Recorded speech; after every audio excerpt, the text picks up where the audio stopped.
Hello, it's good to have you join us on Eyewitness Report. I'm Chris Elems. This week, Jigawa community takes up the fight against malnutrition. ABBA residents give the federal government 21-day ultimatum to clear the gridlock. Slow pace of ongoing construction work in Sholuyi worries residents. Join us for these and more on Eyewitness Reports. Despite effort to curb malnutrition in the country, surveys show that it is getting worse among children under the age of 5, especially in rural settings. Now, one of the surveys by UNICEF shows that 37% of children, or 6 million children, are stunted, more than half of them severely. In addition, 18% of children suffer from wasting, that's acutely malnourished or low weight for height, half of them severely.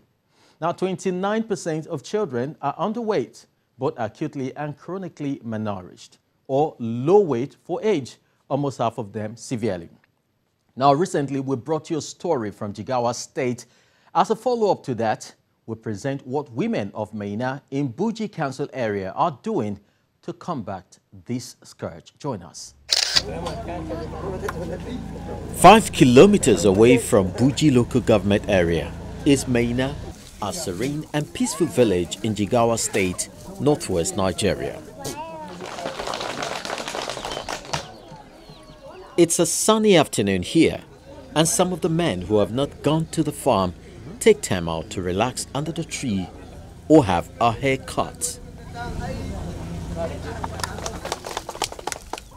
While malnutrition has affected a number of children from surrounding communities, what is peculiar about this village is the nursing mothers coming together to support each other every day.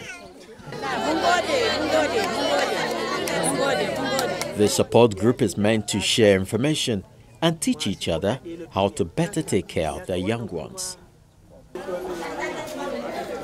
Unlike in other places, Buji local government has no center for the treatment of acute malnutrition, a common occurrence among children in Jigawa State.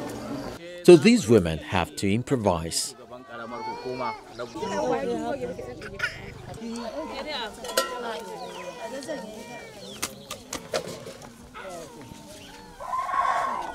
Today they are preparing a local cereal called kunulafia.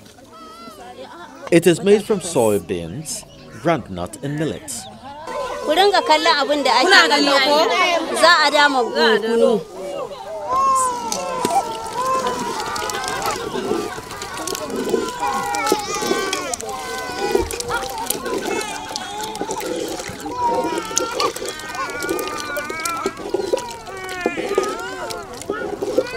It is what the children take after an exclusive breastfeeding period for 6 months.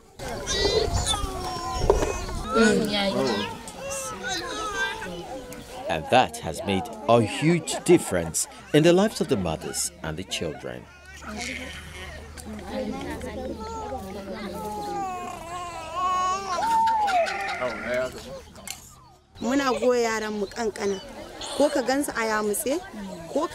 Before we began this program of teaching one another, we used to face different challenges ranging from our children suffering from stunted growth to other nutrition-related diseases.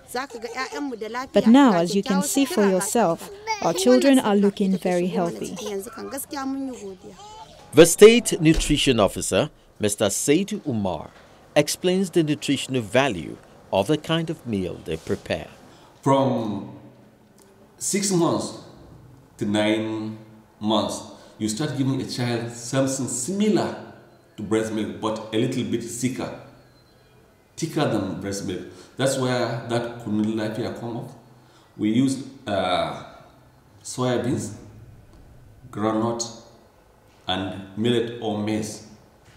So if you look at the combination is 136. 136. The groundnut is 151.